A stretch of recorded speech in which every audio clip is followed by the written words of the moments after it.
Hello everyone, welcome to my channel. आज हम इस वीडियो में इलेक्ट्रॉनिक कॉन्फ़िगरेशंस के बारे में डिटेल में डिस्कस करेंगे। वो सिस्टम जो बताता है कि किसी एटम के अंदर इलेक्ट्रॉन्स किस तरह से अरेंज होते हैं। तो इस वीडियो में किसी एटम का इलेक्ट्रॉनिक कॉन्फ़िगरेशंस कैसे निकालते हैं, उसके लिए जो इंपॉर्टेंट रूल्स हैं, जो प्रमुख नियम हैं, उनको डिटेल में डिस्कस करेंगे।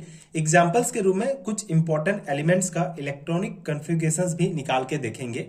इसके अलावा इसी टॉपिक से रिलेटेड, इलेक्ट्रॉनिक कॉन्फ़िगरेशन से ही रिलेटेड कुछ इंपॉर्टेंट टॉपिक जैसे एनोमलस इलेक्ट्रॉनिक कॉन्फ़िगरेशंस क्या होता है and stability of half field and fully filled orbital के बारे में डिटेल में डिस्कस करेंगे। प्रॉपर नोट्स आपको प्रोवाइड करूंगा। ये नोट्स आपको हिंदी में प्रोवाइड करूंगा जो आपके बीएससी सेमेस्टर एग्जाम्स के प्रिपरेशंस के लिए बहुत हेल्पफुल होगा। सो स्टार्ट करते हैं। परमाणुओं का इलेक्ट्रॉनिक विन्यास, electronic configurations of atom.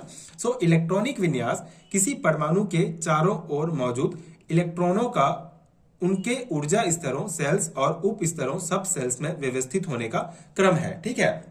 So electronic configuration, जो इलेक्ट्रॉनिक विन्यास है, वो क्या होता है? बेसिकली किसी परमाणु के चारों ओर मौजूद इलेक्ट्रॉन्स। ठीक है। जैसे ये हमारा कोई एटम हम स्ट्रक्चर लेते हैं, ये न्यूक्लियस है और ये जो है हमारे सेल्स हैं। ठीक है। तो किसी भी एटम के चारों ओर मौजूद जो इलेक्ट्रॉन्स होते हैं, जैसे इन सेल्स में जो है इलेक्ट्रॉन्स घूमते रहते हैं, उपस्थित होते हैं, तो उनके जो है ऊर्जा स्तरों और उप स्तरों में व्यवस्थित होने का क्रम, मतलब ये इलेक्ट्रॉन जो है कौन से सेल में है, कौन से सब सेल में है, किस प्रकार से व्यवस्थित है, उनका जो क्रम होता है, वो सब हम इलेक्ट्रॉनिक कॉन्फ़िगरेशन से पता करते हैं। ठीक है। तो इलेक्ट्रॉनिक कॉन्फ़िगरेशंस बहुत इंपॉर्टेंट है किसी भी एटम में जो इलेक्ट्रॉन्स हैं उनके अरेंजमेंट को समझने के लिए। ठीक है। तो इसे मुख्यतः अबाउ सिद्धांत, पाउली अपवर्जन नियम और हुंड के नियम के आधार पर निर्धारित किया जाता है। ये तीनों नियम हमने पिछले वीडियो में डिटेल में डिस्कस किया है। तो ये तीनों नियम बहुत इंपॉर्टेंट है किसी भी एटम का इलेक्ट्रॉनिक कॉन्फ़िगरेशन निर्धारित करने के लिए। ठीक है। इन्हीं तीन नियमों का प्रयोग करके जो है हम इलेक्ट्रॉनिक कॉन्फ़िगरेशंस निकालते हैं। सो इलेक्ट्रॉनिक विन्यास निर्धारण के लिए कुछ प्रमुख नियम हैं। यहाँ पे एक एक करके हम कुछ इंपॉर्टेंट रूल्स के बारे में डिस्कस करेंगे, जिससे आपको किसी भी एटम का इलेक्ट्रॉनिक कॉन्फ़िगरेशन निकालना आ जाएगा। ठीक है। बहुत ईजी है। एंड अगर आपको थ्योरी एग्जाम में पूछा जाता है इलेक्ट्रॉनिक कॉन्फ़िगरेशंस के बारे में, तो ये रूल्स आप लिख सकते हैं। तो पहला रूल है, परमाणु की किसी भी कक्षा में इलेक्ट्रॉनों की अधिकतम संख्या 2n² हो सकती है, जहां n उस कक्षा की क्रम संख्या या मुख्य क्वांटम संख्या होती है। अब ये पॉइंट क्या कहता है कि किसी भी एटम में जो कक्षा होते हैं, जो ऑर्बिट होते हैं, जिन्हें सेल्स भी कहा जाता है, जैसे ये जो ऑर्बिट है, इसमें अधिकतम कितने इलेक्ट्रॉन हो सकते हैं, इसका निर्धारण जो है उसको निर्धारित करने के लिए एक रूल है। ठीक है। 2n²। इस रूल को, इसको यूज करके हम पता कर सकते हैं कि किसी भी ऑर्बिट में अधिकतम कितने इलेक्ट्रॉन्स हो सकते हैं। कैसे? देखिए, जैसे ये हमारा के सेल है। ठीक है। ये हमारा के सेल है, ये एल है, ये एम है। तो के सेल के बारे में हम डिस्कस करते हैं कि के सेल में कितने इलेक्ट्रॉन्स आ सकते हैं। तो बहुत सिंपल है, के सेल जो है ये पहले नंबर वाला ऑर्बिट है, तो एन क्या होगा? एन उस कक्षा की क्रम संख्या है, मुख्य क्वांटम नंबर। ठीक है। जो प्रिंसिपल क्वांटम नंबर होता है, तो के सेल के लिए प्रिंसिपल क्वांटम नंबर n बराबर होता है हमारा 1। तो इसी 1 को हम यहां पे रख देंगे n की जगह में, तो 2 1² हो जाएगा। मतलब कि क्या आ जाएगा? 1 का घात 2 है तो 1 ही होगा, और 2 एकम 2। ठीक है। तो 2, तो इस सेल में, के सेल में अधिकतम 2 इलेक्ट्रॉन्स हो सकते हैं। तो इसी प्रकार जो आगे के जो सेल है, जैसे एल सेल है, तो ये दूसरे नंबर वाला सेल है, तो n बराबर 2 होगा। तो 2 होगा तो इसी को उसमें n की जगह 2 रखेंगे और इसको सॉल्व करेंगे, तो ये 2 की घात 2 है तो 4 हो जाएगा। तो 2 गुणा, नहीं सॉरी, ये, हाँ, 2 का घात 2 है तो 2 दूनी 4 हो जाएगा यहाँ पे। ठीक है। और ये 4 दूनी 8 हो जाएगा। ठीक है। ये 8 हो गया हमारा। तो मैक्सिमम कितने इलेक्ट्रॉन्स आ सकते हैं? एल सेल में 8 इलेक्ट्रॉन। तो इस प्रकार से हम 2n² जो है, इससे किसी भी ऑर्बिट में कितने अधिकतम इलेक्ट्रॉन हो सकते हैं उसकी हम पता कर सकते हैं।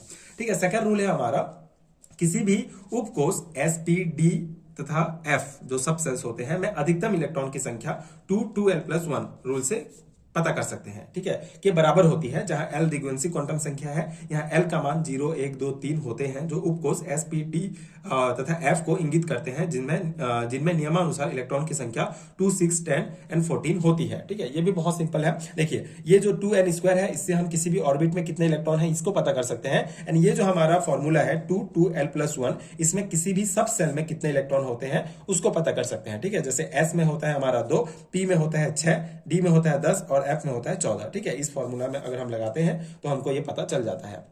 ठीक है, ये दो इंपॉर्टेंट रूल हो गया जिससे हम किसी भी ऑर्बिट और किसी सब सेल में कितने इलेक्ट्रॉन्स हो सकते हैं ये पता कर सकते हैं। तीसरा रूल है हमारा कि कक्षकों में इलेक्ट्रॉन का भरना अबाउ नियमानुसार होता है। ठीक है, अबाउ जो है एक नियम पर काम करता है जो है N+L नियम होता है, तो इस पर होना अबाउ नियमानुसार होना चाहिए। तो अबाउ ने नियम दिया था कि कोई भी इलेक्ट्रॉन कौन से ऑर्बिट में पहले भरेगा उसके बाद कौन से में भरेगा, तो यहाँ पे ये आपको याद रखना होगा। 1s में पहले, फिर 2s, फिर 2p, फिर 3s, फिर 3p, फिर 4s, फिर 3d, 4p, 5s, 4d, 5p and 6s and so on. ठीक है, तो ये जो है क्रम दिया गया था अबाउ के द्वारा जिस क्रम में जो है इलेक्ट्रॉन्स भरते हैं। अतः इलेक्ट्रॉन पहले कम ऊर्जा वाले उपकोष में भरते हैं। ठीक है, तो ये जो उपकोष होंगे वो कम ऊर्जा वाले होते हैं। ठीक है, अब पिछला वीडियो देख सकते हैं अबाउ का नियम, उसमें आपको और डिटेल में कॉन्सेप्ट समझ में आ जाएगा। यहाँ पे आपको यही समझना है कि ये रूल जो है अबाउ के द्वारा दिया गया था और इसी क्रम में जो है इलेक्ट्रॉन्स भरते हैं किसी भी ऑर्बिटल में, है ना। तो अतः इलेक्ट्रॉन पहले कम ऊर्जा वाले उपकोष में भरते हैं और उसके बाद इससे अधिक ऊर्जा वाले उपकोष में इलेक्ट्रॉन प्रवेश करते हैं। ठीक है, तो ऊर्जा का क्रम जो है इसमें बढ़ते जाता है ऊर्जा, है ना। फोर्थ रूल है हमारा, प्रत्येक एस उपकोष में एक एस कक्षक, पी उपकोष में 3 पी कक्षक, P X, P Y, P Z तथा डी उपकोष में 5 व एफ में 7 कक्षक होते हैं। प्रत्येक कक्षक में अधिकतम इलेक्ट्रॉन 2 होते हैं जिनका चक्रण विपरीत होता है। ठीक है, बहुत सिंपल है। जैसे एस अगर उपकोष है, एस सबसेल में एक एस ऑर्बिटल होता है जिसमें 2 इलेक्ट्रॉन होंगे। पी में जो है 3 होते हैं, P X, P Y, P Z. ठीक है, और डी जो सब सेल है उसमें 5 ऑर्बिटल्स होते हैं। ठीक है, इस प्रकार से एफ में जो है 7 होते हैं और हर एक ऑर्बिटल में 2 इलेक्ट्रॉन होते हैं जिनका जो चक्रण होता है विपरीत होता है, मतलब स्पिन क्वांटम नंबर जो है अलग अलग होता है। ठीक है, एक क्लॉकवाइज होगा, एक एंटी क्लॉकवाइज होगा, ये नियम वही बताता है। ठीक है, ये 4 नियम हो गए। 5वां नियम है हमारा इलेक्ट्रॉनिक कॉन्फ़िगरेशंस के लिए हुंड के नियम का क्या से आधारित है। हुंड के नियम का पालन करते हैं जिसके अनुसार प्रत्येक उपकोष के कक्षकों में इलेक्ट्रॉनों के जोड़े बनते हैं। हुंड के नियमानुसार किसी उपकोष में किसी भी कक्षक में इलेक्ट्रॉन के जोड़े तब तक नहीं बनते जब तक कि उस उपकोष में समस्त उपस्थित कक्षकों में एक एक इलेक्ट्रॉन प्रवेश नहीं कर जाता है। ठीक है, ये नियम बहुत सिंपल है। जैसे कि पी सबसेल है हमारा, पी सबसेल में 3 ऑर्बिटल होते हैं, तो इस नियम के अनुसार अगर मान लो पी में हमारे 4 इलेक्ट्रॉन है, ठीक है, तो 4 इलेक्ट्रॉन तो पहले ये इसमें भरेगा इस ऑर्बिटल में, फिर इसमें, उसके बाद जो चौथा नंबर वाला ऑर्बिटल हो फिर यहां से शुरू होगा। मतलब हुंड ने नियम दिया था कि जब तक कि पूरा ऑर्बिटल कंप्लीट नहीं होता तब तक जो है वो पेयर अप होना स्टार्ट नहीं होते हैं। ठीक है, तो ये नियम बताता है यही वाला, तो ये भी इंपॉर्टेंट रूल है इलेक्ट्रॉनिक कॉन्फ़िगरेशंस के लिए। 6 है हमारा, इलेक्ट्रॉनिक विन्यास लिखते समय एक पद्धति अपनाते हैं जिसके अनुसार पहले कोष की संख्या, उपकोष का संकेत तथा उसमें इलेक्ट्रॉन की संख्या लिखते हैं। जैसे 3p6 अर्थात यहाँ पर तीसरा कक्ष है, तीसरा जो है हमारा कोष है, सेल है, एम सेल है। पी उपकोष है, ये पी से हमको पता चलेगा, पी सबसेल है और पी में कितने इलेक्ट्रॉन है, 6 इलेक्ट्रॉन है। तो इस प्रकार से हमको लिखना रहता है। ठीक है, इलेक्ट्रॉनिक विन्यास लिखते समय एक पद्धति अपनाते हैं, ये एक जो है रूल्स है जिसके अनुसार पहले कोष लिखेंगे, उसके बाद उसमें उपकोष का संकेत लिखते हैं और इलेक्ट्रॉन की संख्या लिखते हैं। ठीक है, जैसे हमको 4d6 लिखना है तो चौथा हमारा क्या है, सेल है, डी जो है हमारा क्या है, सब सेल है और ये 6 जो है उसमें 6 इलेक्ट्रॉन प्रेजेंट है। इस प्रकार से इसको शो करते हैं। ठीक है, आजकल इलेक्ट्रॉनिक विन्यास को व्यक्त करने के लिए बॉक्सों या वृत्तों का भी प्रयोग किया जाता है। जैसे नाइट्रोजन का इलेक्ट्रॉनिक विन्यास निम्न प्रकार से व्यक्त किया जाता है। जैसे नाइट्रोजन में 7 होता है इसका एटॉमिक नंबर, तो 1s2 2s2 2p3 होगा। ठीक है, इसका इलेक्ट्रॉनिक कॉन्फ़िगरेशंस तो कैसे 1s में हम एक बॉक्स लेंगे, उसमें शो करेंगे कि इसमें 2 इलेक्ट्रॉन है, 2s में 2 इलेक्ट्रॉन है और 3p जो 2p है उसमें 3 इलेक्ट्रॉन है। तो इस प्रकार से भी हम शो करते हैं इलेक्ट्रॉनिक कॉन्फ़िगरेशंस को। ये नियम है, ठीक है, बहुत बेसिक रूल्स है जो आपको ध्यान रखना है। ठीक है, इलेक्ट्रॉनिक कॉन्फ़िगरेशन निकालने के लिए कभी कभी बड़े परमाणु क्रमांकों का इलेक्ट्रॉनिक विन्यास पूरा न लिखकर एक भाग को उत्कृष्ट गैस, इनर्ट गैस का प्रतीक लिखते हैं। जैसे हमारा टाइटेनियम को इस प्रकार लिख सकते हैं। जैसे टाइटेनियम का एटॉमिक नंबर 22 होता है। ठीक है, तो इसको हम कैसे लिख सकते हैं, यहाँ पे कोष्टक में लिखेंगे ऑर्गन और 3d2 एंड 4s2 लिख देंगे। ठीक है, मतलब ऑर्गन का जो इलेक्ट्रॉनिक नंबर होता है, ठीक है, एटॉमिक नंबर होता है वो 18 होता है, तो 18 इसका हो गया और 4 जो है इसका हो गया, 2 2 4, तो टोटल 22 इलेक्ट्रॉन हो गया, है ना। तो टाइटेनियम को हम ऐसे भी लिख सकते हैं। ठीक है, ऑर्गन लिख देंगे, उसके बाद 3d2 एंड 4s2। ठीक है, तो बड़े कोष्टक के अंदर ऑर्गन परमाणु क्रमांक 18 का प्रतीक है, मतलब 18 यहां से कंप्लीट हो गया और 2 2 4 22 हो गया, मतलब ये टाइटेनियम हो गया। ये हमको बताना होता है, ठीक है। इस प्रकार से भी लिख सकते हैं, जिसका इलेक्ट्रॉनिक विन्यास ऑर्गन के अनुसार ही होगा, अर्थात 1s2 2s2 2p6 3s2 and 3p6, उसके बाद फिर ये वाला आ जाएगा, ठीक है। तो ये होता है हमारा इलेक्ट्रॉनिक कॉन्फ़िगरेशंस का जो है बेसिक रूल्स, ठीक है। इतने रूल्स आपको ध्यान रखने होंगे। इतने रूल्स अगर आपको पता है तो आप इजिली जो है किसी भी एलिमेंट का इलेक्ट्रॉनिक कॉन्फ़िगरेशंस निकाल सकते हैं। जैसे ये कुछ इंपॉर्टेंट एलिमेंट्स का, मतलब आप बहुत सारे सभी एलिमेंट्स का निकालिए, लेकिन यहाँ पे कुछ एग्जांपल दिए गए हैं। जैसे हाइड्रोजन का एक होता है एटॉमिक नंबर, तो 1s1 लिखेंगे इसको। ऑक्सीजन का 8 होगा तो 1s2 2s2 2p4। इस प्रकार आयरन और यूरेनियम का भी हम लिख सकते हैं इलेक्ट्रॉनिक विन्यास। इन्हीं रूल्स को फॉलो करके ये इलेक्ट्रॉनिक कॉन्फ़िगरेशंस लिखा गया है, तो आप लिख सकते हैं, ठीक है। कुछ एग्जांपल्स आपको देना रहता है, तो यहाँ पे आप ये एग्जांपल लिख सकते हैं। इसके अलावा आप स्वयं से भी सभी एलिमेंट्स का इलेक्ट्रॉनिक कॉन्फ़िगरेशंस निकाल के देखिए एंड उसको रीचेक कीजिए, चेक कीजिए, जिससे आपको समझ में आए कि आप कहाँ पे गलती कर रहे हैं एंड कौन से रूल्स को आप भूल रहे हैं। तो उसको आप फिर से जो है रिवाइज कीजिए, फिर आप अच्छे से जो है किसी भी एलिमेंट्स का इलेक्ट्रॉनिक कॉन्फ़िगरेशन लिख सकते हैं सही सही। क्योंकि बीएससी एग्जाम्स में आपको कभी कभी कोई एलिमेंट दे दिया और इसका इलेक्ट्रॉनिक कॉन्फ़िगरेशन लिखा, सिंपल क्वेश्चन पे पूछ लिया जाता है, तो आपको सभी रूल्स को फॉलो करके ही इलेक्ट्रॉनिक कॉन्फ़िगरेशन लिखना है, ऐसे ही नहीं लिख सकते वरना वो गलत हो जाएगा, ठीक है। तो ये हो गया। अब इसी से रिलेटेड ये टॉपिक है, एनोमलस इलेक्ट्रॉनिक कॉन्फ़िगरेशन क्या होता है, आपके सिलेबस में दिया रहेगा, आप देख सकते हैं। तो यहाँ पे हम जो बेसिक इसका जो नोट्स है उसको मैं प्रोवाइड कर रहा हूं आपको, ठीक है, कि असंगत इलेक्ट्रॉनिक विन्यास, एनोमलस इलेक्ट्रॉनिक कॉन्फ़िगरेशंस क्या होता है। जिनके इलेक्ट्रॉनिक विन्यास अभाव सिद्धांत के अनुसार अपेक्षित विन्यास नहीं होते हैं, न ही उनमें कक्षक आधे भरे या पूर्णतः भरे होते हैं, इन तत्वों का असंगत विन्यासों वाले तत्व कहा जाता है। इन तत्वों को असंगत विन्यास वाले तत्व कहा जाता है। इन तत्वों के उदाहरण है नियोबियम, रुथेनियम, रोहिडियम एंड प्लेटिनम। इनमें से कुछ तत्वों का इलेक्ट्रॉनिक विन्यास, मतलब क्या कहा गया है कि ऐसे एलिमेंट्स जो अबाउ सिद्धांत, ठीक है, अबाउ का जो रूल्स है उसको फॉलो नहीं करते हैं इलेक्ट्रॉनिक कॉन्फ़िगरेशंस के लिए, उन एलिमेंट्स को क्या कहते हैं हम, वे जो एलिमेंट जो इलेक्ट्रॉनिक कॉन्फ़िगरेशन शो करते हैं उनको एनोमलस इलेक्ट्रॉनिक कॉन्फ़िगरेशंस कहते हैं, ठीक है। बहुत सिंपल सा है, ऐसे एलिमेंट्स जो अबाउ सिद्धांत को फॉलो नहीं करते हैं और इलेक्ट्रॉनिक कॉन्फ़िगरेशंस हम लिखते हैं, तो बिना, मतलब ये जो देखिए इसका कॉन्सेप्ट क्या है। जैसे हम यहाँ पे लेते हैं नियोबियम, नियोबियम का एटॉमिक नंबर 41 होगा, तो इसका इलेक्ट्रॉनिक कॉन्फ़िगरेशन इस प्रकार लिखेंगे। अब यहाँ पे आपको लास्ट में देखना है इसका इलेक्ट्रॉनिक कॉन्फ़िगरेशन, अगर हम अबाउ सिद्धांत को यूज करते तो होना चाहिए था 5s2n4d3, ठीक है। लेकिन इसके जगह ये सही होता अगर हम अबाउ सिद्धांत को यूज करते, लेकिन ये जो एलिमेंट है ये अबाउ प्रिंसिपल को यूज नहीं करता है, उसको फॉलो नहीं करता है। ये इसका इलेक्ट्रॉनिक कॉन्फ़िगरेशन इस प्रकार से लिखा जाता है। ये इलेक्ट्रॉनिक कॉन्फ़िगरेशन सही है, 4s1 होगा, n4d4 होगा, ठीक है। ये वाला गलत होगा,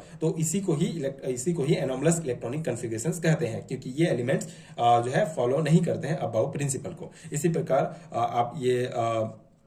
प्रकार से आप ये रुथेनियम एंड रोहिडियम का भी लिख सकते हैं, इलेक्ट्रॉनिक कॉन्फ़िगरेशन देख सकते हैं। ये सभी एनोमलस इलेक्ट्रॉनिक कॉन्फ़िगरेशंस के एग्जांपल हैं, ठीक है। इन तत्वों के असंगत विन्यास की व्याख्या इन तत्वों के में उपस्थित इलेक्ट्रॉन प्रतिकर्षण और नाभिक इलेक्ट्रॉन आकर्षण को ध्यान में रखकर की जाती है। इनके बीच जो है बेसिकली इलेक्ट्रॉन प्रतिकर्षण और नाभिक इलेक्ट्रॉन आकर्षण होता है, जिसको ध्यान में रखकर ये इलेक्ट्रॉनिक कॉन्फ़िगरेशन लिखा जाता है, ठीक है। तो ये बेसिक सा इसका जो है नोट्स है, जो आई होप कि आपके एग्जाम प्रिपरेशन के लिए हेल्पफुल हो। कभी कभी 2 मार्क्स में पूछ लिया जाता है कि electronic configuration, anomalous electronic configurations को समझाइए, तो यही वाला कॉन्सेप्ट आपको लिखना है, ठीक है।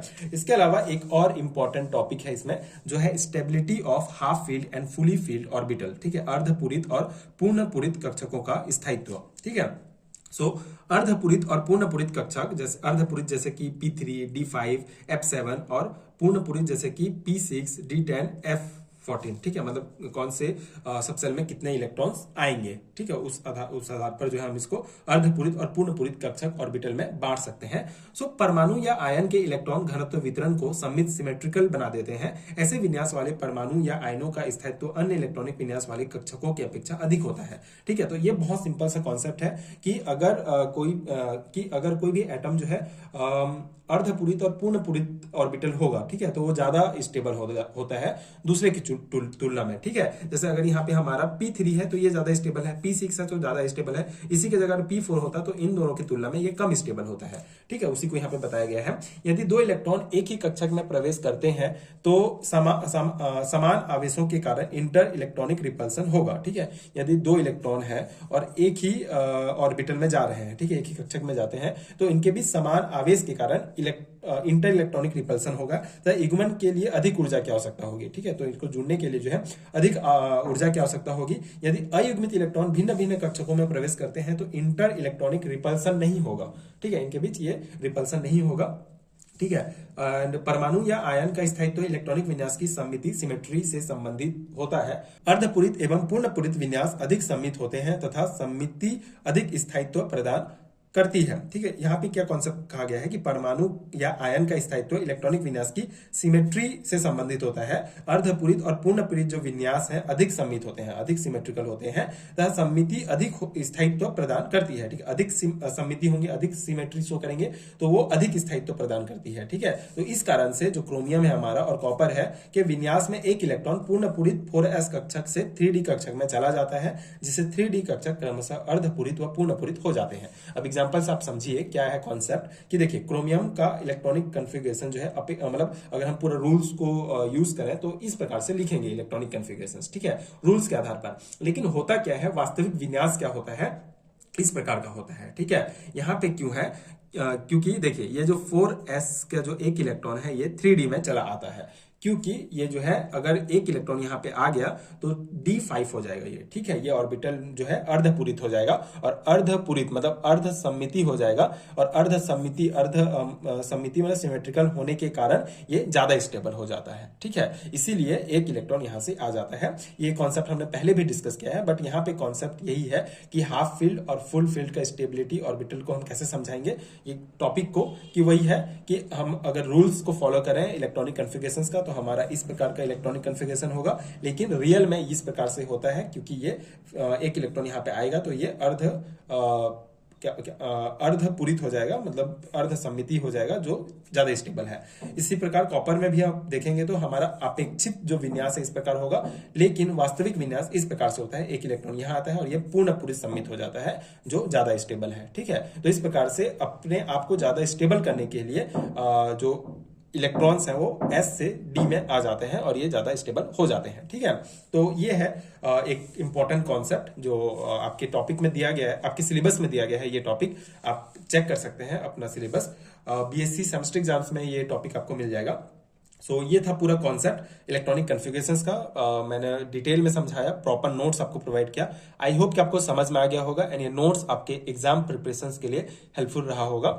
एंड अगर वीडियो हेल्पफुल है तो आगे के वीडियोस देखने के लिए चैनल के साथ जुड़े रहिए। एंड इसके अलावा अगर आपको हैंडरिटन नोट चाहिए PDF फॉर्म में BSc एंड MSc लेवल का, तो नीचे डिस्क्रिप्शन बॉक्स में आपको लिंक मिल जाएगा PDF स्टोर का, वहां आप चेक कर सकते हैं। वहां से आप हैंडरिटन नोट्स डाउनलोड कर सकते हैं जो आपके BSc एंड MSc लेवल के थ्योरी एग्जाम्स के लिए बहुत ज्यादा हेल्पफुल होगा। तो आप डिस्क्रिप्शन बॉक्स चेक कर सकते हैं हैंडरिटन नोट्स के लिए।